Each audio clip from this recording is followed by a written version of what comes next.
Hello, I'm Harry FleuTV, a member at You Don't Have To, and today I'm going to be reading to you my interpretation of Beauty and the Beast, and it's called Painted Tears. This is my interpretation of Beauty and the Beast. I haven't finished the story, but I'll be reading each chapter. I'll be reading each chapter each week. I'll upload it onto my Instagram and maybe my YouTube channel too. We'll see. So without further ado, let's begin. Painted Tears, a Beauty and the Beast adaptation. Prologue. Transformation. Once upon a time, 19 years ago, in London, there was a circus run by a man named Harry, the great and powerful. Harry was cruel, selfish, and unkind, and would always treat his workers horribly. One day, Harry was forcing one of his performing animals to do a dangerous balancing trick when he heard a knock on his door. He lived in a big circus house, so he never needed a circus tent to perform a show.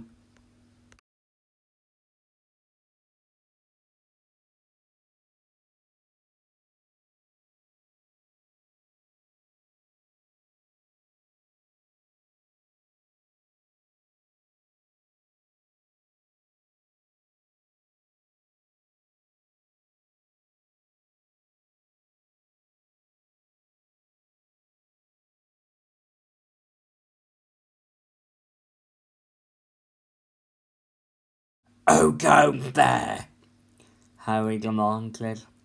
Harry threw the front door open, only to see a little girl.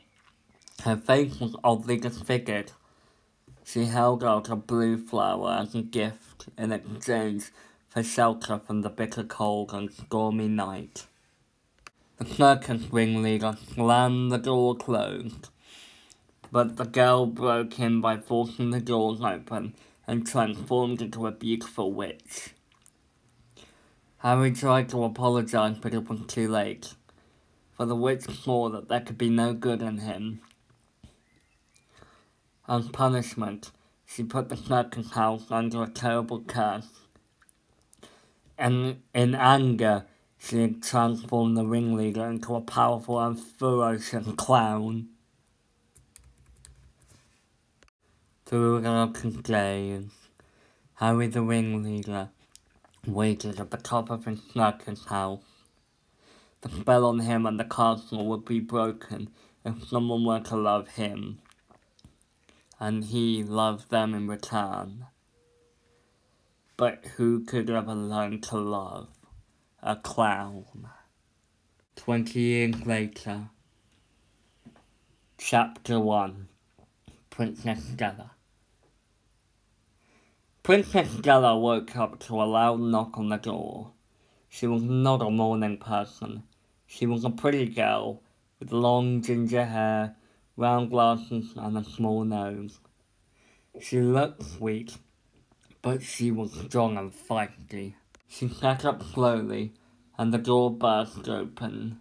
In came her mother, who was cross and red in the face, but her daughter slept in again. "Princess Stella, your father is waiting in the car.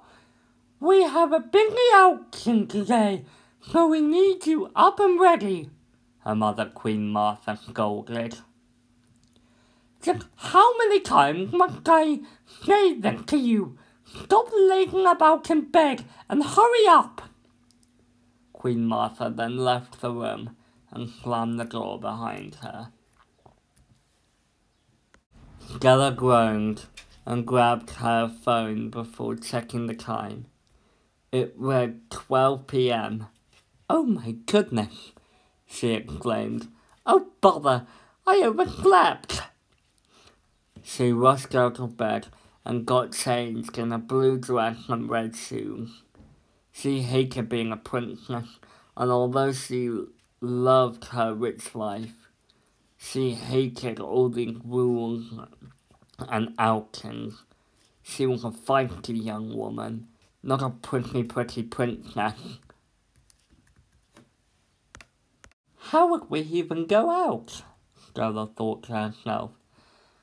Are we supposed to be in quarantine until the whole virus nonsense blows over?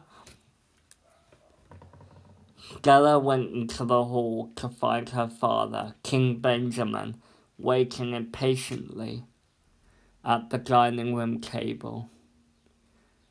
He stood up when he saw Stella come in.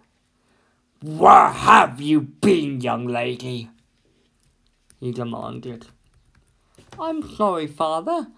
I overslept," Stella said frantically. She sat down at the table and King Benjamin stood up and cleared his throat before speaking. "My subjects, today some of us are visiting a kingdom on the other side of Britain. His Royal Highness King Richard, Queen Candace, and their son Prince Jeremiah would like to make peace between our kingdoms." Stella stood up and cleared her own throat. Even though she didn't like her life as a princess, she tried her best to be polite, even though she found it hard.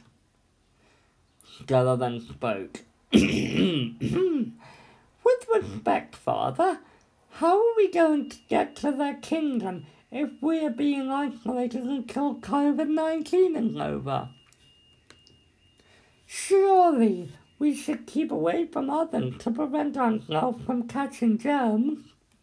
King Benjamin sighed and pinched the bridge of his nose. "We won't have to. The royal guards have provided us with special suits and masks to keep the germs away," he told Stella. Stella sat back down and in came the servants with the family's breakfast. Stella hated it when people did things for her without asking. She wished she could do things for herself instead of servants doing everything for her.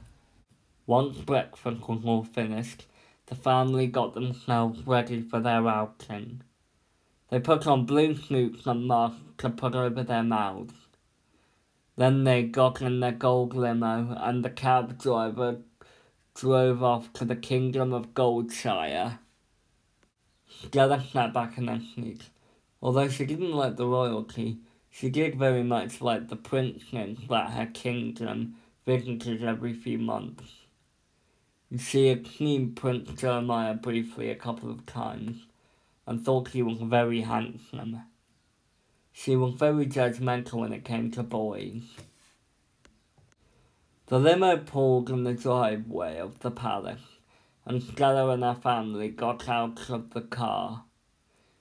Goldshire was a huge palace. No one knew why it was called Goldshire, and the family in that palace never really gave an answer. Stella and her family saw King and Queen Henderson and their son, Jeremiah, who was a tall boy with thick, shiny blonde hair, tan skin, and golden sideburns. Stella gracefully walked up to the prince and reluctantly curtsied because she wanted to impress Prince Jeremiah. She looked up at him and he smiled down at her. Stella blushed and stood up straight. "Hi," she said meekly. Prince Jeremiah chuckled slightly. "Hi, it's so nice to finally meet you face to face," he vowed. Stella and Jeremiah's family went inside and the prince and princess followed them. Queen Henderson was jabbering on about their family history, but Stella didn't hear. She was too busy looking at the fancy decor and statues of knights and princes of the past generations. They went into a big living room and sat on the sofas.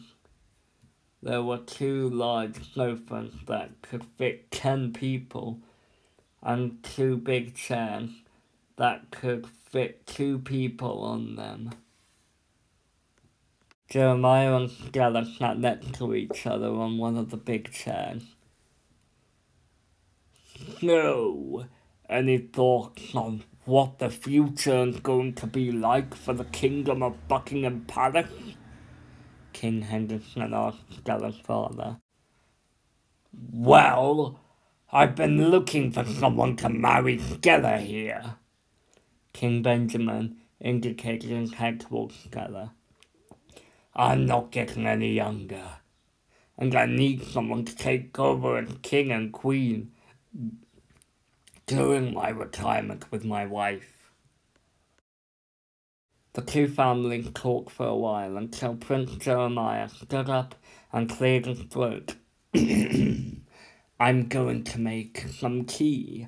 Does anyone else want some? Everyone looked at each other and nodded. They all said yes, and Stella could swear she saw a tiny little smirk on the prince's face, but she brushed it off when he'd left the room. Well, that was it, ladies and gentlemen.